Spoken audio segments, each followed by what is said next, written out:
Hi boys and girls, Mrs. Peterson here. Today I'm going to read you the story, The Biggest Easter Basket Ever by Stephen Curl, illustrated by Jenny Bassett. I like this story. If you're in my class, we've read a few of these. We read The Biggest Snowman Ever, we read The Biggest Valentine Ever, The Biggest Pumpkin Ever, and now we're going to read The Biggest Easter Basket Ever. Because it's Easter coming up this weekend, and maybe in your family you celebrate Easter. So I thought this would be a good story for today. Let's get started. I'm going to sit a little closer because it's a little bit of a smaller story. Once there was two mice who fell in love with the same Easter basket, but a lot had to happen before they did.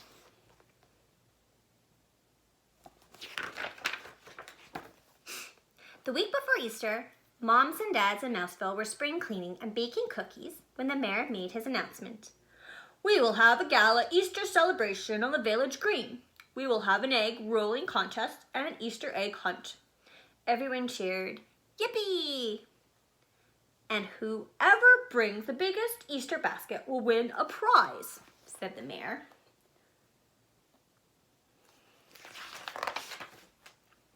"Wow," said Penelope. "I'm going to make mine out of bark." "I'm going to make mine out of cattails," said James. Everyone in Mouseville likes cat's tails. Loves cattail. "I'm going to make the biggest Easter basket ever," said Clayton, the house mouse. "I knew you'd say that," said his friend Desmond, the field mouse. "But I'm the one who's going to make the biggest Easter basket ever." "Oh, really?" said Clayton. "Yes, really," said Desmond.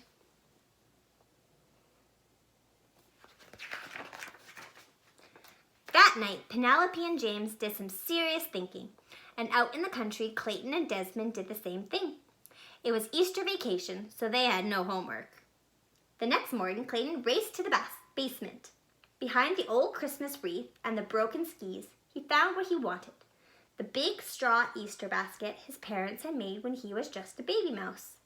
He pulled the basket free, pushed it up the stairs, and placed it right in the middle of the living room.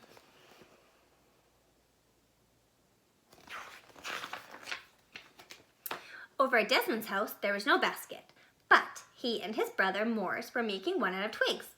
By the end of the day, their big Easter basket sat in the middle of their living room.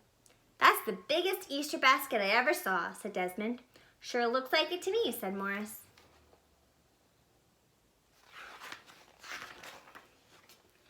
That evening, when Clayton's family came in for dinner, Dad said, "Son, what's our old Easter basket doing in the middle of the living room?"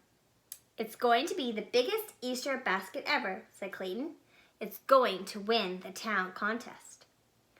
"But what will it have inside?" Dad asked. "That's important too."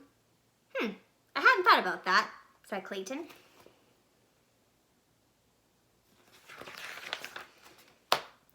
The same thing was happening at Desmond's house. When Uncle Vernon came in for dinner, his very first words were, "Desmond, what's that big basket doing in the middle of the living room?" Desmond smiled. "It's going to be the biggest Easter basket ever. It's going to win the town contest." "But what will it have inside?" asked Vernon. "That's important too." I hadn't thought about that," said Desmond.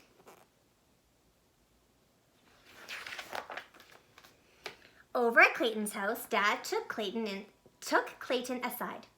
"To help you find wonderful things to fill the basket," he whispered, "ask the whole family." And over at Desmond's, Uncle Vernon did the same. "To help you find wonderful things to fill the basket," he whispered, "ask the whole family." So Clayton did, and Desmond did. And this is what happened.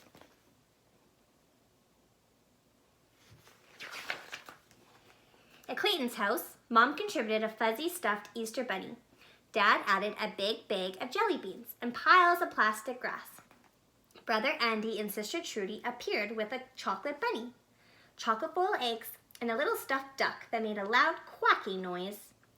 Carefully, Clayton arranged everything in his basket.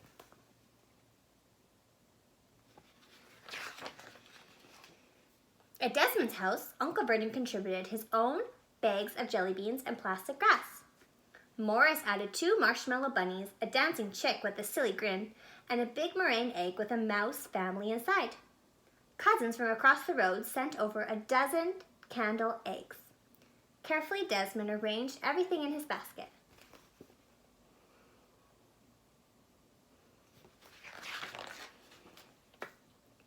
The next morning, Clayton rushed into town to check out the competition. Both Penelope and James had made baskets in the same size as his. Clayton knew he would have to make something bigger and better. That afternoon, Desmond realized the same thing. Uh-oh, their baskets aren't going to be the biggest ever. What are they going to do? Each was certain he had to have something extra special. Colored Easter eggs, declared Clayton. Colored Easter eggs, declared Desmond. They both ran off to the market to buy eggs and the food coloring.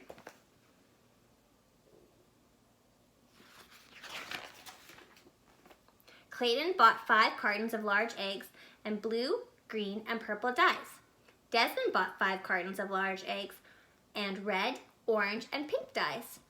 Each staggered out the door with a huge pile of boxes. They bumped into each other and fell down. Broken eggs landed everywhere. Clayton wiped one off his head and laughed. Desmond wiped one off his head and laughed. We should make this Easter basket together, said Clayton. No one said we couldn't, said Desmond. Look at the mess they made.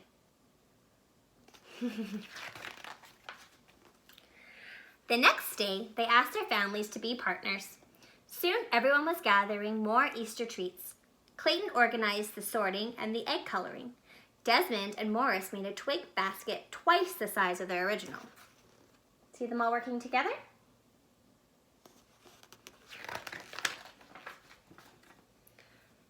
In no time, they had the biggest Easter basket ever. And on Easter morning, with the egg rolling contest already underway, they carried it to the town square.